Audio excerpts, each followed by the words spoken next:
if you even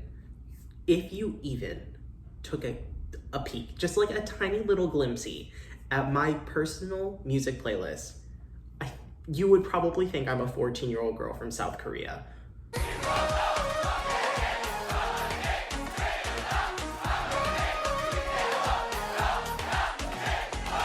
Here's the thing. Korean pop music is really inescapable these days. I can't really go 1 second on like Spotify, YouTube, or pretty much any kind of social media platform without seeing a little bit of K-pop in some way, shape, or form. And with the global mainstream success of groups like Blackpink, BTS, and Twice, I think K-pop is really here to stay, at least for the next little while. Now, I've been wanting to make a K-pop based video for some time now, but I was struggling with trying to find a topic on which to start. I needed something that could satisfy some academic standards as well as my own personal interests. And then, as if by magic, something happened. I was listening to a lot of IZ*ONE because you gotta pour one out for the recently deceased. And specifically, I was listening to La Vie en Rose, one of their big title tracks. We had just covered form in one of my music theory classes, so I decided to, just out of the blue, make a very quick form chart of this song. And I sent it to my friend, Matt, who is a conductor, a composer, and an all-around IZ*ONE stan. He said back to me, I disagree, and he sent me his version of the song, and it wasn't even like mildly different. It was extremely different. Like, it could not have been a more different interpretation.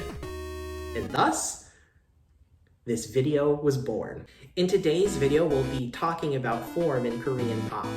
We'll start with the basic overview of verse, chorus, song form, the sections it's made of, as well as the functions each of these sections typically have. With a solid idea of fundamentals, then we'll move on to some of the variations that I noticed in my study of form in Korean pop. I specify verse-chorus form because the variations that we'll talk about are pretty much based on that specific form. Also, if you're wondering where I'm getting these terms from, they're loosely based on definitions provided by music theorist Christopher Endrinol in a 2008 article he wrote about the music of U2. But they're more of a synthesis of definitions provided by a various number of theorists like John Kovac, Walter Everett, Jay Summick, and Trevor DeClercq. I've dropped some of these articles in the description box below. Verse, chorus, song form more or less looks like this. Verses and choruses are often contrasting material and they alternate between each other.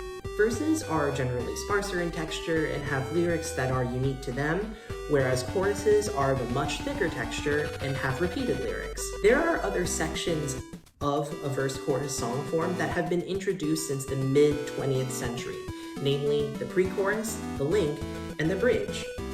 Each of these sections have stereotypical traits and qualities, as you can see on this spreadsheet I've posted on the screen. Function, in terms of this video, can be defined as the intent of a given song section. There are 4 typical functional qualities, as described by Walter Everett in his book, The Foundations of Rock: statement, response, departure, and conclusion, which we will initialize as SRDC. This is pretty straightforward. There's a statement of the initial material, then the next unit responds to what was first stated, then there's a departure or a development of an idea, followed by a conclusion. This was initially applied to individual phrases within a song, but eventually you could also apply it to larger sections of music. For example, verses tend to be either statement or response functional, then pre-choruses you can consider departure functional, and then choruses are almost always conclusional. To see these elements in action, let's take a quick look at Very Very Very by project group IOI. I've posted a form chart on the screen, which shows sections, their timings and functions, as well as line distributions between the members. It's a very clear, standard verse-chorus form. Sections are even, and you see the full SRDC functional rotation at least 2 times before the cycle is broken by the bridge, which is pretty common. Now that the pleasantries are out of the way, let's get weird. The first variation of form that pops up quite frequently is the multiple part section.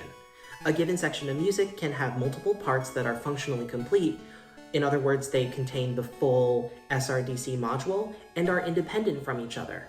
To a degree, these parts can be interchangeable as well. You can drop one, drop the other, switch them around, whatever you want to do.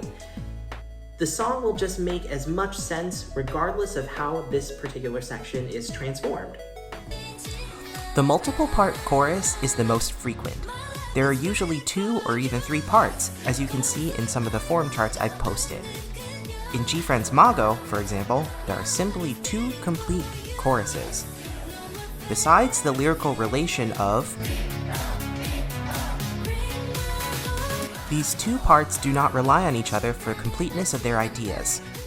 The end of the first chorus does have a little bit of the departure function on top of its traditional closure function, in my opinion, because of the slight crescendo in the guitar part, especially during the tick-tock section, but I think that it's just a way of smoothly getting over to the second part of the chorus. From the most common of multiple part sections to some of the more rare cases.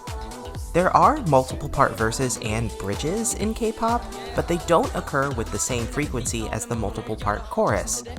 However, there is one song where both make an appearance. In FX's Four Walls, there's a double verse and a double bridge, the latter even getting its own 8-measure interlude. The second verse is doubled as a means of featuring the main rapper of the group, Amber, for the first 8 bars. The bridge is split into 2 parts due to the material that it's composed of. Theorists like Endronol and de Klerk state that bridges can be made from material of previous sections. Endronol in particular calls this a dependent interverse. The first part of this bridge is new material, but the second part is based on the pre-chorus. Even though the material differs from one bridge to the other, they are unified by their departure function bias. They both have increasing dynamics, textural changes, and shifting harmonies that push towards the final chorus and outro. Multiple part sectioning places an emphasis on whatever section is being doubled. The exact opposite happens in our next variation, which I've called the second verse swap. In this variation, the second verse is swapped for another pre-chorus, or with new material that doesn't align with the first verse in any way, shape, or form. Think about the qualities of the pre-chorus that we discussed earlier in the video: building textures, shifting harmonies, etc., etc. Some K-pop songs use these elements more frequently as a means of getting to the chorus faster and more often. Take, for example, G-Friend's Time for the Moon Night. The first verse is sparse in texture and carries a rather standard sentential structure. But where the second verse would traditionally be, the texture is already at a much fuller level than the first verse, and the sung line is a lot longer and sustained. This melody is pretty similar to that of the first pre-chorus. They don't start at exactly the same, as you can see on the screen, but by the time you reach the 5th measure of each of these sections, they could be dead ringers for each other. Because the quote-unquote second verse follows the texture and melody of the first pre-chorus, the swap has occurred. Texture plays a pretty big role in the second verse swap, because it's often a deciding factor between what can be considered verse material or pre-chorus material. A perfect example of texture's role in this variation is A-Pink's Mr. Chu. There really isn't a difference between verse or pre-chorus from both a harmonic and melodic standpoint. However, the texture is noticeably thicker during the pre-chorus, and that textural change is present where the second verse would normally be. Therefore, a second verse swap has been performed here. Even though the melody is the same as the first verse, this section of music has a building texture that points towards the chorus, so I think the pre-chorus label fits it to a greater extent. I want to speak really quickly on choral bias and repetition, because the variations we've discussed so far point towards the chorus in their own ways. For example, the chorus is usually the section of music that gets multiple parts, and then there's the second verse swap, where a second verse is usually just subbed out for another pre-chorus as a means of getting to the chorus material faster, more frequently, and therefore allotting a lot more time in the song to the chorus. Why though? I chalk it up to 2 reasons. First, it's a matter of choreography. All K-pop title tracks come with a choreographed dance that is used by the group during performances.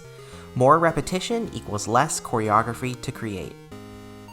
Secondly, there's the memorability factor. The digital age has greatly affected how we consume media of all types, but music especially. Song lengths are getting shorter due to the rise of streaming services. They don't pay unless a listener spends at least 30 seconds on a song, so songwriters need to get to the hook, or the catchy part of a song, as quickly as possible. In traditional verse-chorus form, the hook exists in the chorus. So for K-pop artists, getting to the chorus faster and more frequently means a greater chance of being memorable to and then put on repeat by listeners, therefore generating bigger streaming numbers, not only on their localized platforms like Melon or Kakao, but internationally on services like Spotify and YouTube Music. There's a great New York Times article co-written by Nate Sloan and Charlie Harding that deals with the evolution of song form that parallels technological advancement. I've linked it in the description box below. The variations we've discussed so far deal with emphasizing a certain section of the music. Form can also be used to feature certain members of a K-pop group and their abilities. For example, G-Friend, a group that has been pretty heavily featured in this video, they use building textures and sections like pre-choruses and multiple part choruses in order to get from point A to this. Goodbye, goodbye.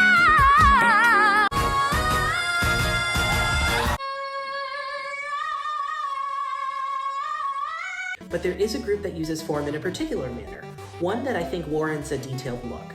We'll call this variation the Blackpink form. The Blackpink form is a combination of sectional assignment and multiple part sectioning.